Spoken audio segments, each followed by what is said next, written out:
안녕하세요. 차례입니다.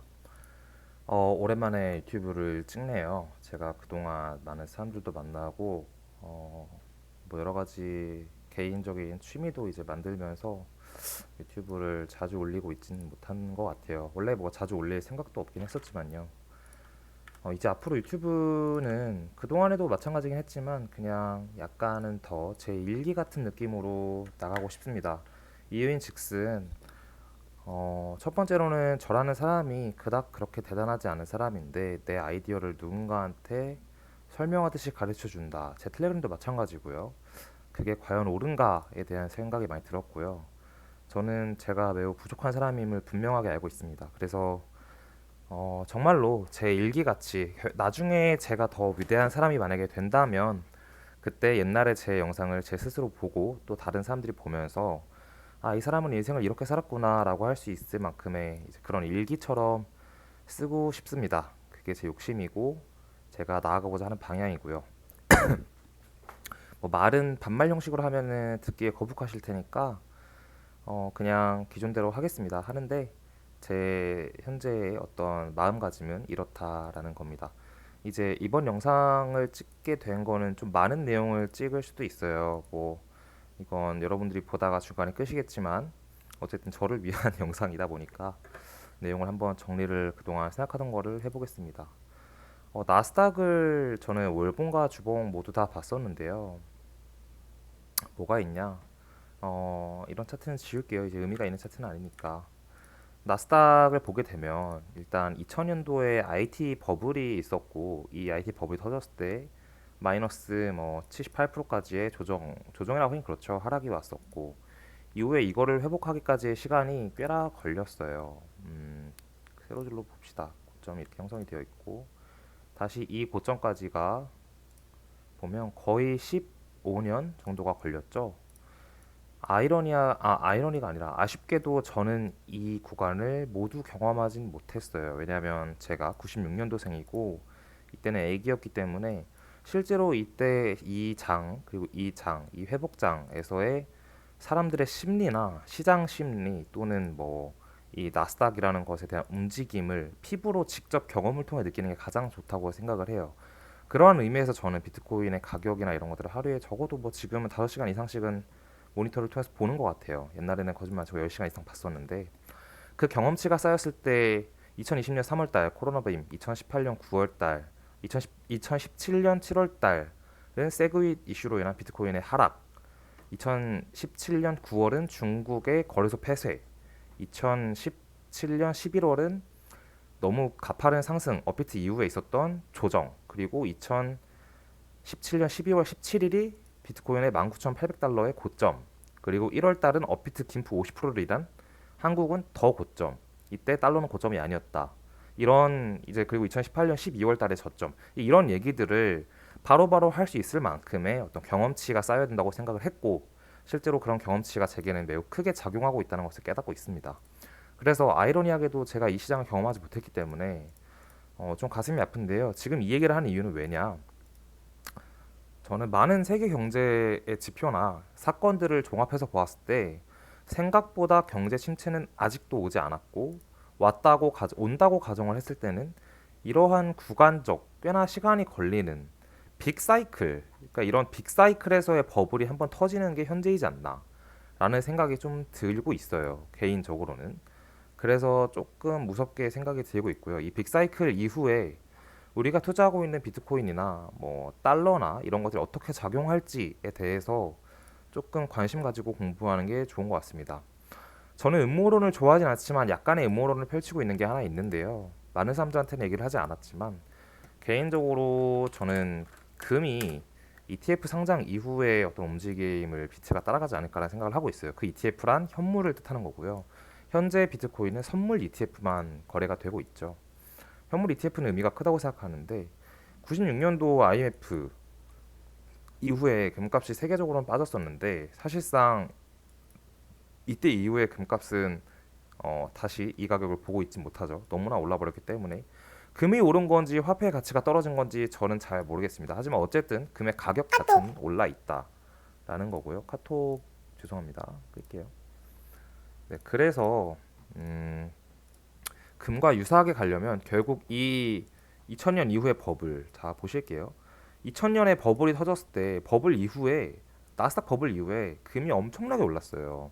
여기서 보면은 255달러에서 700달러까지만이라도 가정을 해도 거의 3배 이상 올랐고 이후에 꾸준히 상승해서 255달러부터 보면 거의 8배 정도가 올라 있는 상태죠, 금이. 이러한 형상을 비트가 따라가야 한다라는 가정이 있고 그 이유는 결국 전쟁이 이번에 뭐 우스갯소리로 지금의 경제 모델 이후는 체제의 변화 직전에 전쟁이 있을 수 있다라는 얘기를 제가 몇 번 했었는데 그거는 과거에 있었던 사건들로 인하여 가능성에 대한 얘기를 했는데 저도 정말 전쟁이 일어날 줄 몰랐어요. 우크라이나나 러시아나 전쟁을 보면서. 그럼 그 전쟁에서 피해를 입고 있는 국가, 뭐 우크라이나도 그렇고 러시아도 뭐 인명적 피해가 있겠죠. 이 피해에서 전쟁을 탈피하고 싶은 그 나라 국민들이 자기의 자산을 온전하게 이전해서 외국이나 다른 나라로 가서 살고 싶다라고 했을 때 금을 들고 다니기는 참 어려운 현실이라고 봐요, 현물로서. 하지만 비트를 현물로 들고 다닌다면 얘기는 좀 달라지죠. 네트워크만 된다면은 옮겨 다닐 수가 있으니까. 휴대성에 약간 포커싱이 저는 있다고 봅니다. 자산 이후에 더 넘어서의 어떤 가치를 얘기를 하자면. 그래서 비트코인이 더 장기적으로 지금의 우리 세대가 아니라 지금의 10대들이 천천히 받아들이고 있고 더 나아가서 그 10대들이 부모가 투자하는 것을 보았을 때 자신들에게 가장 와닿게 투자 자산으로 인식이 된다면 미래에는 금과 같은 자산이 될 수 있다고 저는 생각을 하고 있습니다. 그리고 금을 보면 금의 이 가치에 대한 차트가 옛날에 이렇게 있는데 점으로 보이네요. 금 ETF가 세계 2차 대전 이후에 있었던 걸로 알고 있어요. 2차 대전 45년도니까 이때 이후에 금 가격, 금이 35달러였죠. 이 가격은 다시 볼 수 없는 가격이었어요.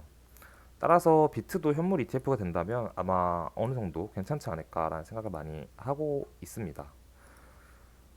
약간 이제 여기서는 비트 차트 얘기를 할 건데요. 매크로적인 뷰를 잠깐 보고 가실게요. 스탬프 말고 오늘은 베이스로 볼게요. 코인베이스. 이번 달에 일단 음봉을 나타내고 있는데 전 이게 양봉으로 전환될 가능성이 충분히 있다고 보고 있습니다. 그 이유는 매크로적인 관점에서 어 이제 이 음봉 두 개가 여기서 음봉 두 개로 저는 약간 보고 있었고 이후에 반등의 가능성이 충분히 있다라고 생각을 하고 있었고요. 또 해시 리본을 보게 되면은 아직까지는 저는 유일하게 비트 이 보조 지표 중에 100%의 확률을 나타내는 건 해시 리본밖에 없다고 생각을 하거든요. 해시 리본으로는 충분히 추가 하락 가능성이 있습니다. 주봉으로 보게 되면 이 흰색 선 하단의 흰색 선이 위에 초록선으로 넘어가는 순간 두 개의 크로스가 되는 순간부터 빨간색이 칠해지고 이 빨간색부터 다 칠해지다가 안정화가 되면 바이라는 시그널을 줘요. 이건 이제 채굴 단가에 의한 원리인데요. 채굴장들끼리의 경쟁도 심하다 보니까 소형 채굴장들이 이제 카피출레이션이라고 하는데 이 빨간색 구간을 항복한다라는 구간이거든요. 결국 이 카피슐레이션 구간이 오고 이후에 저점이 나오고 그 다음에 다시 상승으로 가는 형태가 꾸준히 지속되어져 왔기 때문에 이 보조 지표를 많이 참고를 하는 편이에요. 하락장에서 다들 까먹으셨겠지만 옛날에 설명드렸습니다. 따라서 이 카피슐레이션이 아직 안 나오고 있고 나오면서부터 이제 저점이 나올 거라 보고 보통 이 카피슐레이션이 하락장에서는 2달 동안 진행이 되기 때문에 그 2달 사이에 저점이 나올 거라고 생각을 하고 있습니다. 이게 지금부터가 아니라 이 카피추가 뜨고 난 다음부터요. 자, 그렇게 보면은 도움이 될 것 같아요. 해당 지표는 해시 리본스라고 영어로 치면 보실 수 있는 지표이고요. 그래서 추가 하락이 충분히 가능성이 있고 하지만 이번 달은 반등을 주지 않을까라는 생각이 있었어요. 왜냐면 지난달 거래량도 워낙 많이 터졌었고 네, 그렇기 때문에 이번 달에는 확률적으로 반등을 해서 이평선에 대한 리테스트를 저항으로서 하고 재차 하락을 7, 8, 9, 10, 11 이어나가지 않을까라는 생각이 조금 있었습니다. 뭐 이건 언제까지나 제 의견이고 사실 여기서 이제 저는 여기서 팔았잖아요. 여기서 팔았기 때문에 뭐 추가 하락을 하든 반등을 하든 의미는 저한테 없어요. 그게. 근데 일단 생각을 그렇게 하고 있다라는 거고요. 일단 비트나 시장 자체에 대한 가격의 움직임 혹은 시장의 현재의 상황에 대해서는 이렇게 간략하게 그냥 볼 수 있는 것 같아요. 뭐 이번 달에 추가 반등을 할 수도 아니 그 반등을 이어서 잠깐 이평 테스트를 할 수도 있고 하락을 할 수도 있다라는 건데 뭐 이것보다 더 중요한 거는 그래서 이 시장이 어떻게 될 것 같은가에 대한 명확한 질문을 던지고 그거에 대해서 답을 어느 정도 내려야 한다고 생각을 해요. 저는 인생을 살아가는데 내일 내가 눈을 떠야 되는 궁극적인 이유가 있지 않으면 죽은 거나 다름없다고 생각을 많이 하거든요. 저는 매일매일 눈을 떠야 되는 이유가 분명하게 존재하는 사람이에요.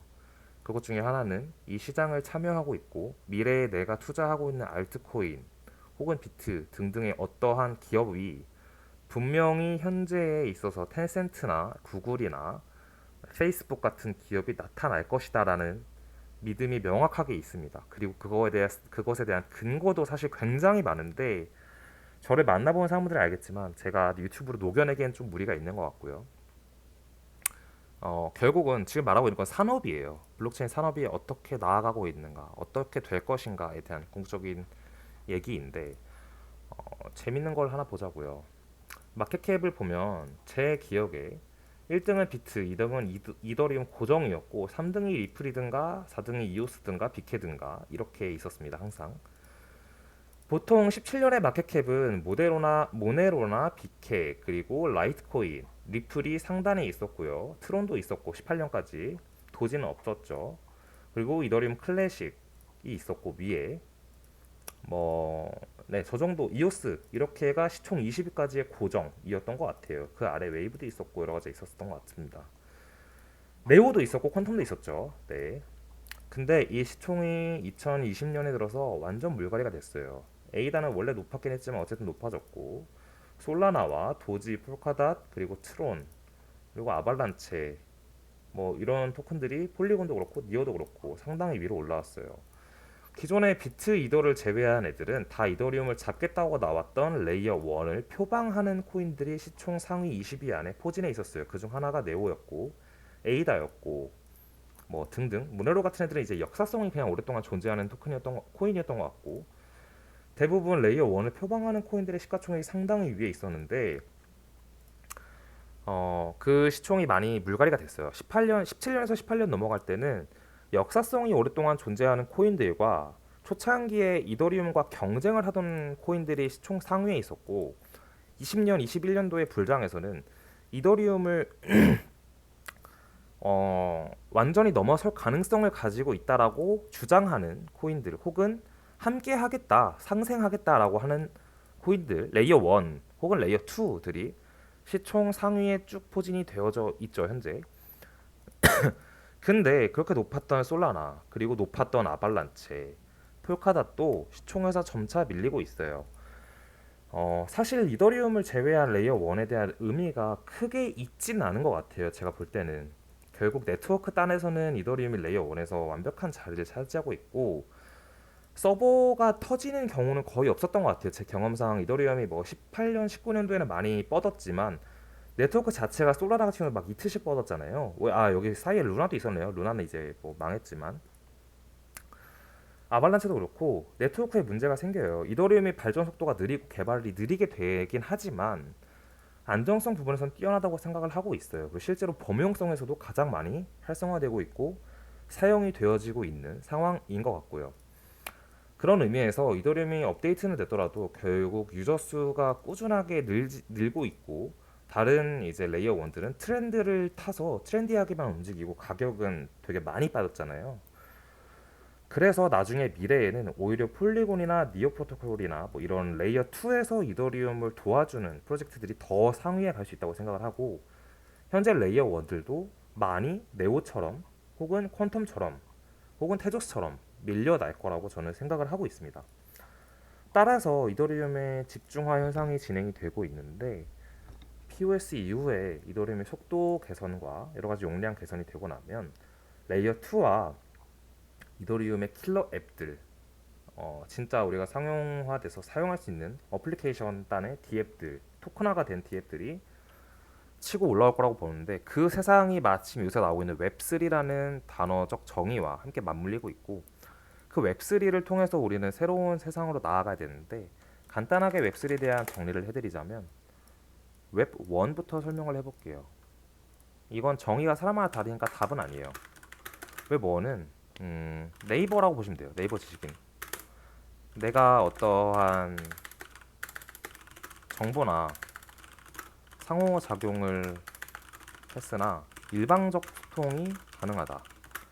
네이버 회사가 지식인 서비스를 할 때 질문을 올리고 내가 댓글을 달면 끝이에요. 그 이상의 어떤 인터랙션이 있진 않아요. 인터랙션 상호작용을 말하는 거죠.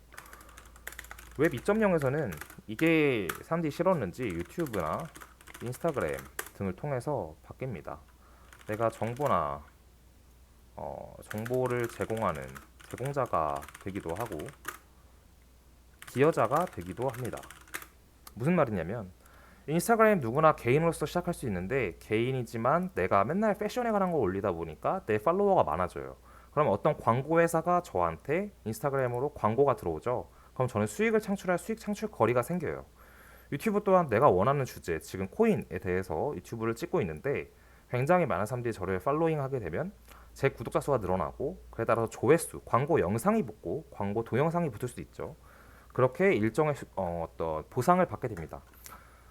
그리고 우리는 이 안에서 누군가에게 기여를 할 수도 있죠. 내가 구독을 많이 하고 내가 그 사람한테 어떤 질문을 던지고 하면서 컨텐츠도 계속 만들어낼 수 있는 거고요.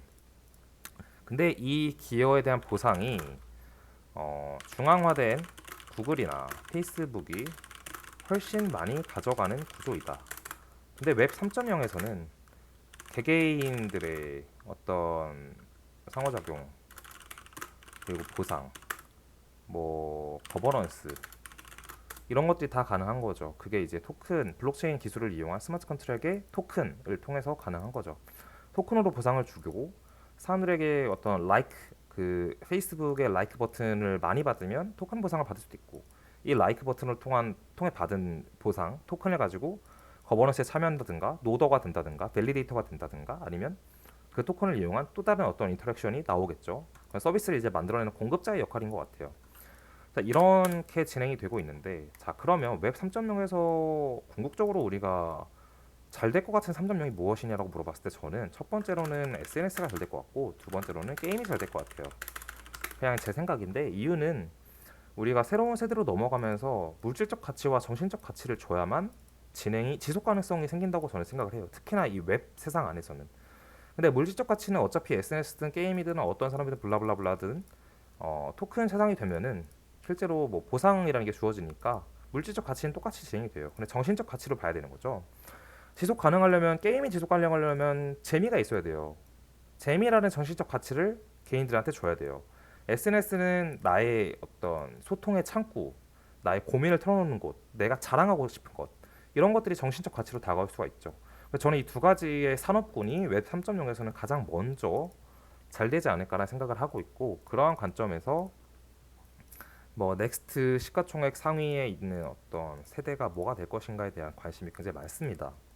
그 안에서 요새 재밌게 보고 있는 거는 YG라는 길드 개념이 재밌고 뭐 다른 것들도 있는데 그냥 YG가 제일 상장이 많이 돼 있으니까 이 개념이 되게 재밌다라는 것, 이 안에 서브다우드 사우가 존재하고 이들이 인터랙션 하는 것들이 관심이 많다. 이게 저는 개인적으로 요새는 되게 포커스 온 하고 있는 부분이고요. 다른 부분들도 굉장히 많지만 이제 이런 식으로 산업이 나아갈 것 같다. 웹3는 이렇게 나아갈 것이고 이 웹3가 초연결이 된다면 그게 바로 메타버스이지 않을까.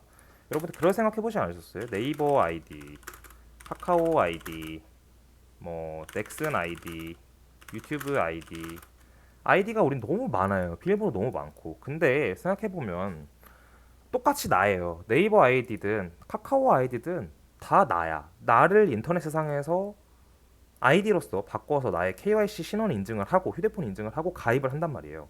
근데 왜 나는 다 다른 아이디를 써야 되냐는 거죠. 그죠? 이게 메타버스 세상이 되면은 하나의 아이디로 나를 증명하고 수많은 인터랙션을 할 수 있는 세상이 분명히 내가 살아가고 여러분이 살아갈 시대 안에 온다라고 보고 있고요. 그러한 관점에서 어떠한 프로젝트가 그리고 어떠한 기술들이 앞으로 우리 일상을 바꾸고 인터넷이라는 거대한 프로토콜의 영역을 더 바꿀 수 있을지에 대한 고민이 참 많습니다. 인셉션이라는 영화가 있어요. 인셉션 영화 중에 그런 장면이 있어요. 안 보신 분들 꼭 봐보세요.